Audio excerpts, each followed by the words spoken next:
Somnifère, le podcast.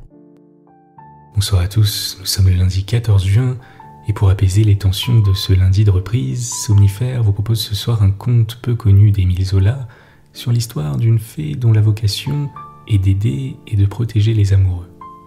Si ce podcast vous aide à trouver le sommeil, je vous remercie de prendre quelques secondes pour vous y abonner, le noter ou le commenter sur la plateforme sur laquelle vous l'écoutez.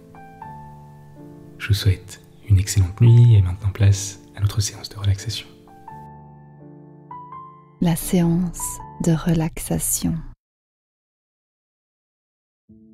Installez-vous confortablement, mettez-vous à l'aise. Quand vous êtes prêt, prenez une grande inspiration par le nez.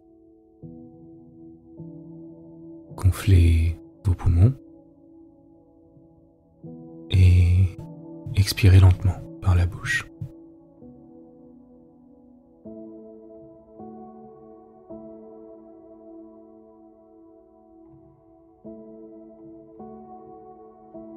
À nouveau, une grande inspiration par le nez. Gonflez votre ventre cette fois. Et expirez lentement par la bouche.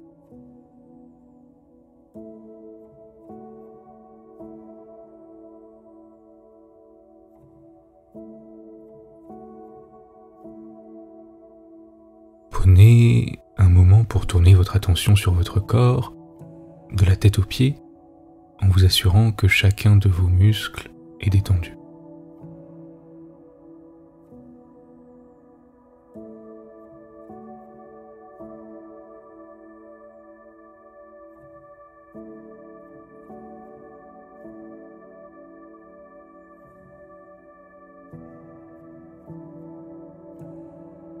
Notez comme le mouvement de votre poitrine, qui monte à l'inspire et redescend à l'expire, est apaisant et réconfortant.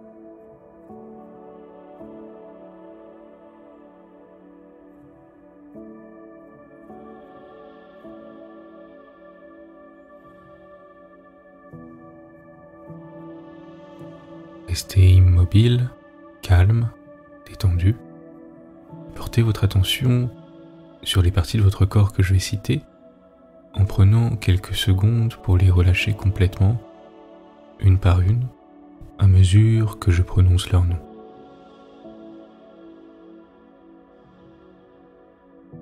On commence par les orteils qui se relâchent.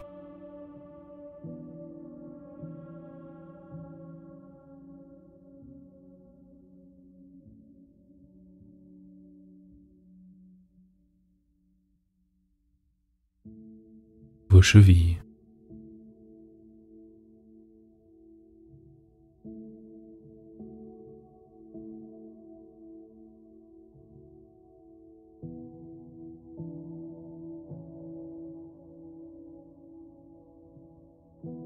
L'ensemble de vos deux pieds qui sont maintenant complètement relâchés.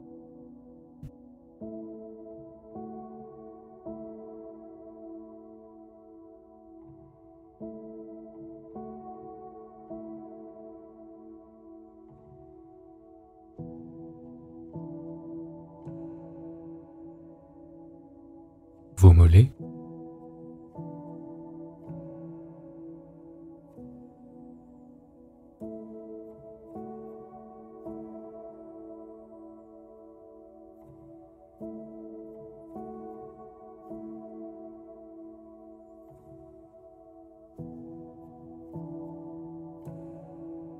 Vos genoux.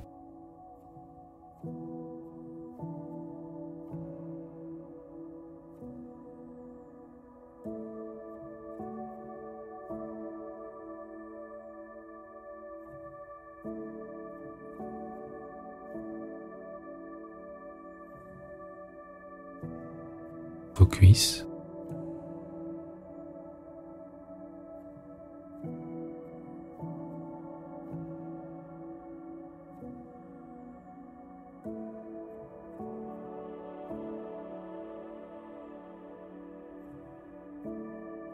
Vos fesses et votre zone pelvienne.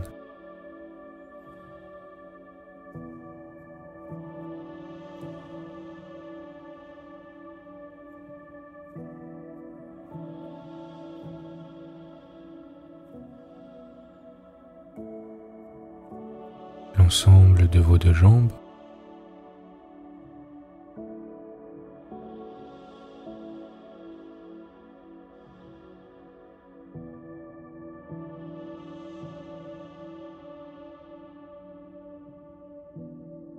vos hanches,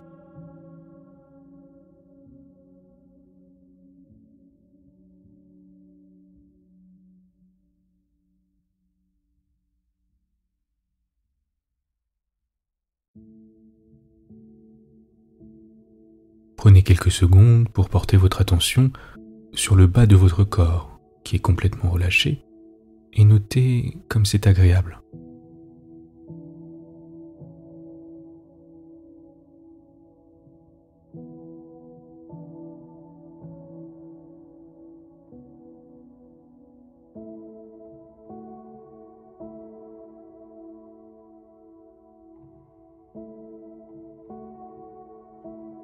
Prenez une grande inspiration et à l'expire, sentez toutes les émotions indésirables se libérer, vous laissant encore plus calme et détendu.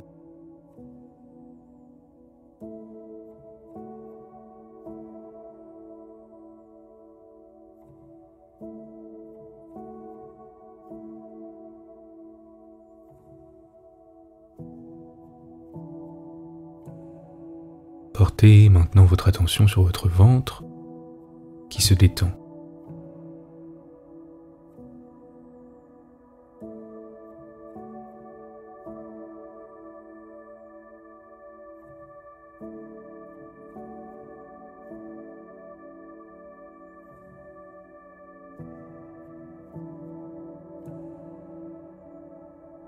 Votre poitrine,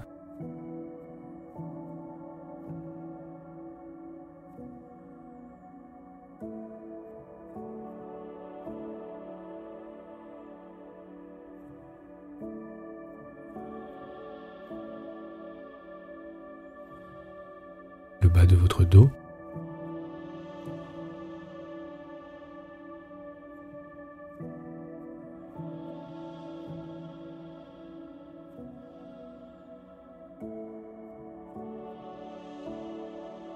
la détente se propage maintenant dans l'ensemble de votre dos,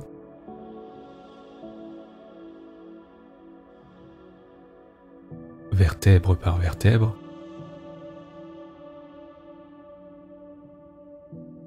jusqu'à vos trapèzes, qui se détendent également et se relâchent.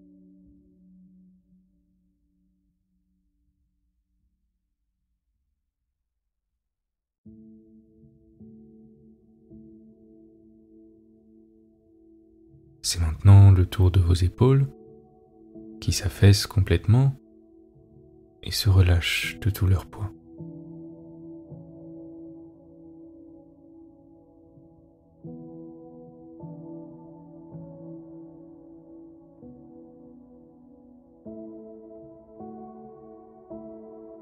Votre nuque et votre cou sont parfaitement relâchés.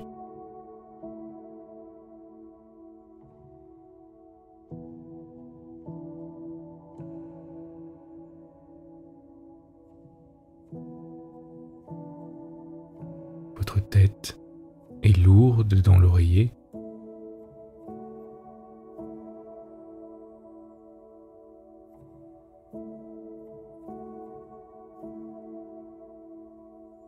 Le point entre vos deux sourcils se décrispe.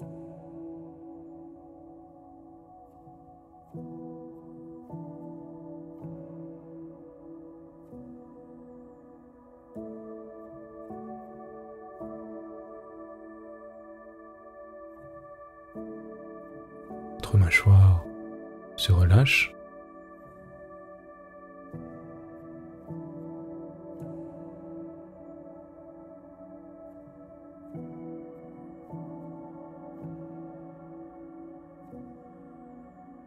Vos paupières sont confortablement posées sur vos yeux, sans tension.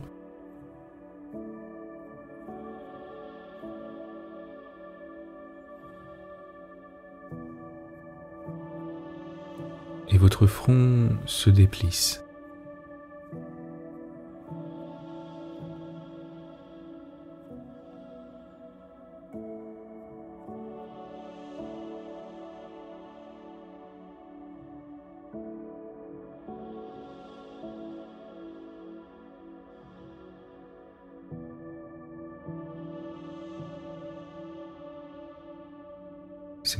autour de votre cuir chevelu de se détendre complètement.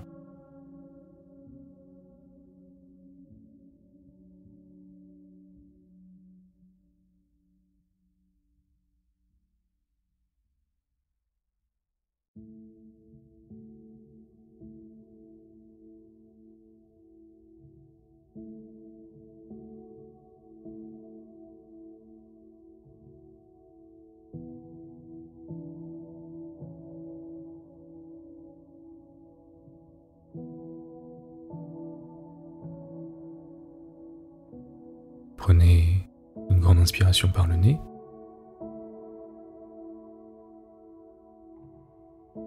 Et expirez par la bouche.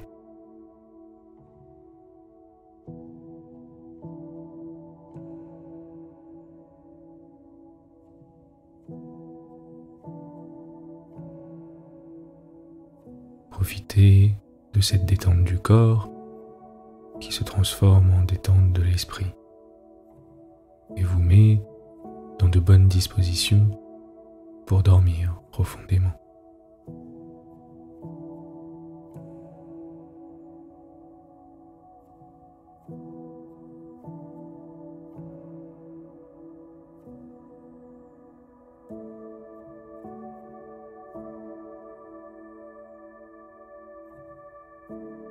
Concentrez simplement votre attention sur votre respiration pendant quelques instants, sans être en attente de quoi que ce soit, en étant tout simplement présent, déconnecté du monde.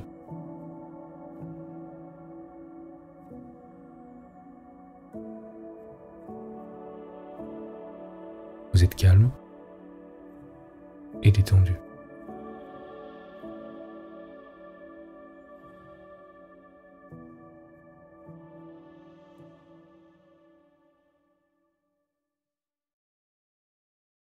L'histoire du soir. Émile Zola, la fée amoureuse. Entends-tu, Ninon, la pluie de décembre frapper nos vitres? Le vent se plaint dans le long corridor. C'est une vilaine soirée, une de ces soirées où le pauvre grelotte à la porte du riche, que le bal entraîne dans ses danses, sous les lustres dorés. Laisse-là tes souliers de satin et viens t'asseoir sur mes genoux près de l'âtre brûlant. Laisse-là ta riche parure, je veux ce soir te dire un conte, un beau conte de fées. Tu sauras, Ninon, qu'il y avait autrefois sur le haut d'une montagne un vieux château sombre et lugubre. Ce n'était que tourelles, que remparts, que ponts-levis chargés de chênes. Des hommes couverts de fer veillaient nuit et jour sur les créneaux, et seuls les soldats trouvaient bon accueil auprès du comte Enguerrand, le seigneur du manoir. Si tu l'avais aperçu, le vieux guerrier, se promenant dans les longues galeries, si tu avais entendu les éclats de sa voix brève et menaçante, tu aurais tremblé d'effroi, tout comme tremblait sa nièce Odette, la pieuse et jolie damoiselle. N'as-tu jamais remarqué le matin une pâquerette s'épanouir au premier baiser du soleil parmi des orties et des ronces? Telle s'épanouissait la jeune fille parmi de rudes chevaliers. Enfant, lorsqu'au milieu de ses jeux elle apercevait son oncle, elle s'arrêtait et ses yeux se gonflaient de larmes. Maintenant elle était grande et belle, et un effroi plus âpre encore la saisissait chaque fois que venait apparaître le seigneur Enguerrand. Elle demeurait dans une tourelle éloignée, s'occupant à broder de belles bannières et se reposant de ce travail en priant Dieu, en contemplant de sa fenêtre la campagne d'émeraude et le ciel d'azur. Que de fois la nuit, se levant de sa couche, elle était venue regarder les étoiles, et là, que de fois son cœur de 16 ans s'était élancé vers les espaces célestes, demandant à ses sœurs radieuses ce qui pouvait l'agiter ainsi. Tu plains la pauvre fille, Ninon, Elle était comme la fleur fraîche et embaumée dont on dédaigne l'éclat et le parfum. Un jour, Odette, la désolée, suivait de l'œil en rêvant 2 tourterelles qui fuyaient lorsqu'elle entendit une voix douce au pied du château. Elle se pencha et vit un beau jeune homme qui, la chanson sur les lèvres, réclamait l'hospitalité. Elle écouta et ne comprit pas les paroles, mais la voix douce oppressait son cœur, et sans qu'elle le sût, des larmes coulaient lentement le long de ses joues, mouillant une tige de marjolaine qu'elle tenait à la main. Le château resta fermé, et un homme d'armes cria des murs. « Retirez-vous, il n'y a que des guerriers. » Odette regardait toujours, elle laissa échapper la tige de marjolaine humide de larmes qui s'en vint tomber aux pieds du chanteur. Ce dernier leva les yeux, et voyant cette tête blonde, il baisa la branche et s'éloigna, se retournant à chaque pas. Quand il eut disparu, Odette se mit à son prie-Dieu et fit une bien longue prière. Elle remerciait le ciel sans savoir pourquoi. Elle se sentait heureuse et ignorait le sujet de sa joie. La nuit, elle eut un beau rêve. Il lui sembla voir la tige de marjolaine qu'elle avait jetée.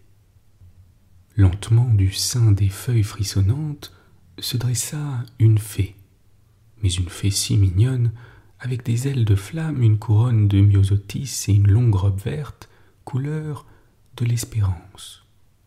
« Odette, dit-elle harmonieusement, je suis la fée amoureuse. C'est moi qui t'ai envoyé ce matin Loïs, le jeune homme à la voix douce. C'est moi qui, voyant tes pleurs, ai voulu les sécher. Je vais par la terre, glanant des cœurs et rapprochant ceux qui soupirent. Je visite la chaumière aussi bien que le manoir, et parfois je me plais à unir la houlette au sceptre des rois. Je sème des fleurs sous les pas de mes protégés, je les enchaîne avec des fils si brillants et si précieux que leur cœur en tressaille de joie. J'habite les herbes des sentiers, les draperies du lit des époux, et partout où mon pied se pose naissent les baisers et les tendres causeries. Ne pleure plus, Odette, je suis amoureuse, la bonne fée, et je viens sécher tes larmes. »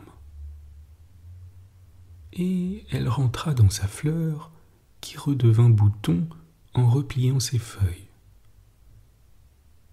Tu le sais bien, toi, Ninon, que la fée amoureuse existe.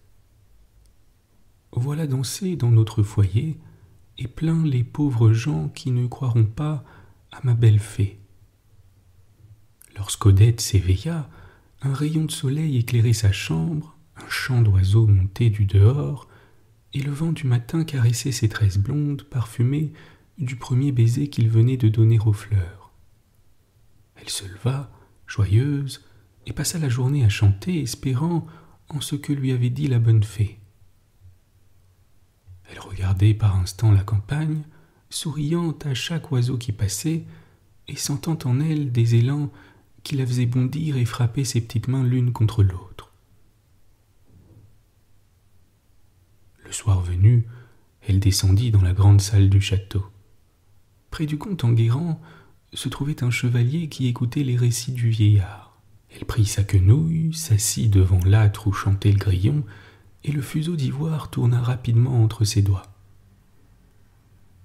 Au fort de son travail, ayant jeté les yeux sur le chevalier, elle lui vit la tige de marjolaine entre les mains, et voilà qu'elle reconnut Loïs à la voix douce. Un cri de joie faillit lui échapper. Pour cacher sa rougeur, elle se pencha vers les cendres et remua les tisons avec une longue tige de fer.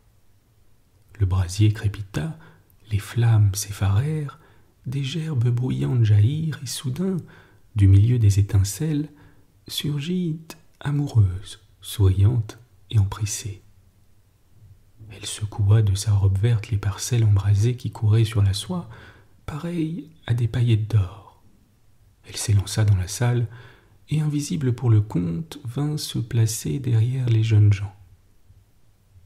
Là, tandis que le vieux chevalier contait un combat effroyable contre les infidèles, elle leur dit doucement : « Aimez-vous, mes enfants.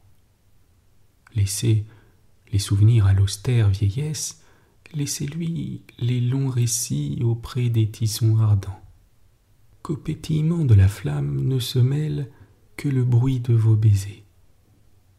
Plus tard, il sera temps d'adoucir vos chagrins en vous rappelant ces douces heures.